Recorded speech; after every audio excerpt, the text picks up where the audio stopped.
Alors, le dark web. Rien que le nom, ça fait un peu frissonner, non? On entend tout et son contraire à ce sujet. C'est l'heure de démêler le vrai du faux. On va voir ensemble ce que c'est, concrètement, comment ça marche, et surtout pourquoi c'est un tel casse-tête pour notre société aujourd'hui. Ok, voilà le programme. On va d'abord poser les bases, voir de quoi on parle. Ensuite, on explorera sa double facette. Un outil pour la liberté, mais aussi le supermarché du crime. Après ça, un petit tour du côté de la traque numérique, et on terminera avec la grande question que tout ça soulève, le fameux prix de l'anonymat. Bon, première étape, au-delà de la surface. Pour bien piger le dark web, il faut d'abord comprendre la technologie qui est derrière, celle qui garantit l'anonymat. Pour visualiser ça, imaginez un iceberg. Ce qu'on utilise tous les jours, Google, les réseaux sociaux, c'est juste la pointe qui dépasse de l'eau, le web de surface. En dessous, il y a une masse gigantesque, le deep web.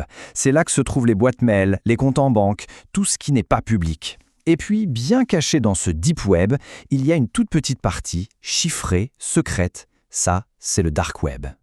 Alors, comment on y accède? Eh bien, pas avec un navigateur classique. Il faut un logiciel spécial. Le plus connu, c'est Tor. Et le plus fou dans l'histoire, c'est que Tor, à la base, a été créé par la marine américaine. Oui, pour protéger ses propres communications secrètes. Son nom complet, c'est The Onion Router, le routeur oignon. Pourquoi l'oignon? Parce que c'est exactement comme ça que ça marche. Vos données, avant de partir, sont emballées dans plusieurs couches de cryptage, comme les pelures d'un oignon. Votre connexion va alors rebondir de serveur en serveur, partout dans le monde. Et à chaque étape, un serveur n'enlève qu'une seule couche, juste assez pour savoir où envoyer le paquet suivant. Résultat, à la fin, personne ne peut savoir d'où vient la connexion à l'origine. C'est quasi intraçable. Maintenant qu'on a la base technique, on peut aborder le terre du sujet. Et on commence par le côté lumineux, si on peut dire. Un outil pour la liberté. Comment cet anonymat peut devenir un véritable bouclier? Parce que oui, pour beaucoup de gens, le dark web, c'est une question de survie. Pensez aux journalistes en zone de guerre, aux lanceurs d'alerte qui risquent tout, ou aux dissidents politiques dans des dictatures. Pour eux, communiquer de façon anonyme, ce n'est pas un gadget, c'est vital. Des ONG comme Reporters sans frontières le recommandent. On a vu des activistes en Syrie, par exemple, l'utiliser pour continuer à s'organiser quand le régime coupait tout l'Internet. Mais il n'y a pas que les situations extrêmes. Il y a aussi la surveillance de tous les jours, celle des géants de la tech qui collectent nos données en permanence. Certains se tournent vers le dark web simplement pour ça, pour échapper à ce pistage constant. L'exemple de cette journaliste, Kashmir Hill, est assez dingue. Elle voulait cacher sa grossesse aux algorithmes publicitaires, ne pas être bombardée de pubs pour bébé avant même de l'avoir annoncé à ses proches. Eh bien, la seule solution qu'elle a trouvée, c'était d'utiliser Tor. Ça en dit long sur le niveau de surveillance qu'on a atteint, non? Ok, on a vu le côté pile, mais cet anonymat, ce bouclier si précieux, c'est aussi un manteau d'invisibilité parfait pour les criminels. Et là, on bascule de l'autre côté. On arrive au supermarché du crime. C'est bien sûr l'image qu'on a tous en tête quand on parle du dark web, et pour cause. On y trouve des plateformes, de véritables supermarchés en ligne où tout s'achète et tout se vend. Des drogues, des armes, des données de cartes bancaires volées par millions, des faux papiers, mais aussi, et c'est le plus sordide, des contenus absolument abjects et des repères pour groupes extrémistes. Et le pire, c'est que ça ne fait que s'améliorer, si on peut dire. Les experts sont formels. Cet écosystème devient de plus en plus pro, de plus en plus sophistiqué. L'expression Amazon du crime n'est malheureusement pas une exagération. Attendez une seconde, un marché de criminels où tout le monde est anonyme, comment est-ce que ça peut fonctionner?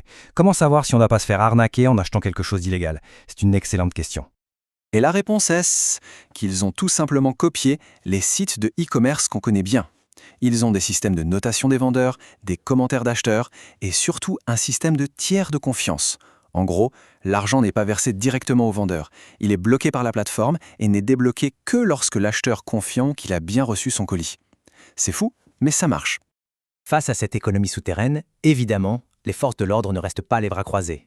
Ce qui nous amène à la partie suivante, la traque numérique, le fameux jeu du chat et de la souris.